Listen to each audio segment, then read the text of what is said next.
Are you ready for a wild adventure? Here's your notice, you're fired. Drop dead, he storms off with his keyboard like it's a shield. Everyone watches as he makes his exit, just as his buddy Star-Lord swoops in. This angry guy was a total loser 6 weeks ago. Not only was he bullied by his boss daily, but even his best buddy had him caught in a love triangle, too chicken to fart until fate kicked in. He encounters a strange yet stunning woman while at the supermarket, and before he realizes it, the words have left his lips. She starts a gunfight with another hitman, and poor Wes still has no clue he's stepping into a wild conspiracy as chaos erupts. Wes seizes the moment to escape, but doesn't get far before the hitman comes after him like he's chasing butterflies. The woman in her flashy red Ferrari goes toe-to-toe with a hitman on the highway. She even shatters her own window in the process. She's using a fire extinguisher as the gas pedal lying on the hood, shooting wildly at the enemy, while Wes steers and sneaks looks. Then bam! They are surrounded by the police, but the woman remains calm, drifting effortlessly as the car leaps over the cops like it's flying. The car lands and hits Wes square on the head, causing him to briefly lose consciousness. When he wakes up, he's clueless about where he is, like he got kidnapped. An old guy with white hair strolls up, hands him a gun, and asks him to swat at a fly seriously. But then a gun's at the back of his head, warning him that if he doesn't shoot in 3 seconds, he's faking his retirement. The fly is moving as if it has undergone a slow-motion effect, and old Sloan carefully places it directly in front of Wes. Wes still doesn't believe it. Sloan provides him with all the necessary information. Turns out his dad was one of Sloan's goons, but recently a traitor had him whacked, and Sloan lays it out. It's either revenge for Dad or take the inheritance and vanish, and upon hearing this, Wes is so stunned that he immediately bolts. The next day, staring at the real digits in his account, Wes comes to a shocking realization: it's no dream. His boss is nagging him, and while yesterday felt like a whirlwind, had picked the absurd any day over this. After wrapping up, Wes' emotions are all over the place as he steps out, and guess who's waiting? It's Foxy. This is all part of the initiation to become a killer, followed by intense weapon and shooting training.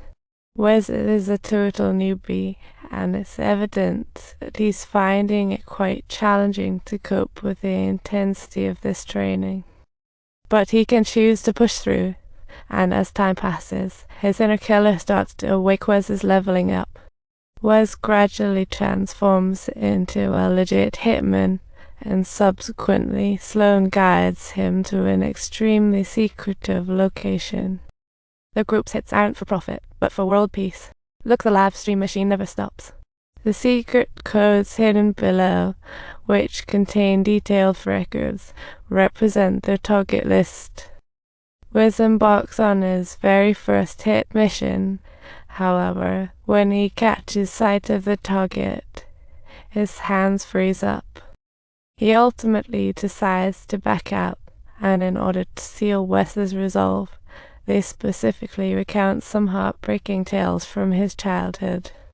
Turns out, Fox's dad died because the body hesitated 20 years back, so now Wes is like, no more Mr. Nice Guy. He nails every job from now on, and one day he's sent to whack a mob boss. But the enemy's bulletproof vehicle proves to be unbreakable until Wesley notices the sunroof on top. Little did he know this would finally allow him to pull off an incredible stunt. This maneuver is so slick, even Newton would be awestruck. Back home, his buddy walks in, totally dropping his jaw. In order to spare Wes some dignity, Foxy exchanges a heartfelt kiss with his cronies before they prepare to return to their crew. But while Foxy is heading over to fetch the car, Wes unexpectedly spots the hitman he encountered earlier at the supermarket. Wes darts after him, leading to an old, abandoned building. The guy disappears like a magician, and when Wes hears a noise behind him, he instinctively pulls the trigger. Oops, it's his teammate. The hitman shoots Wes in the shoulder, and his teammate is done for. Wes yanks the bullet out like a drama queen. The bullet leads back to its maker, the driver. Wes hopes to track him down for clues about the hitman.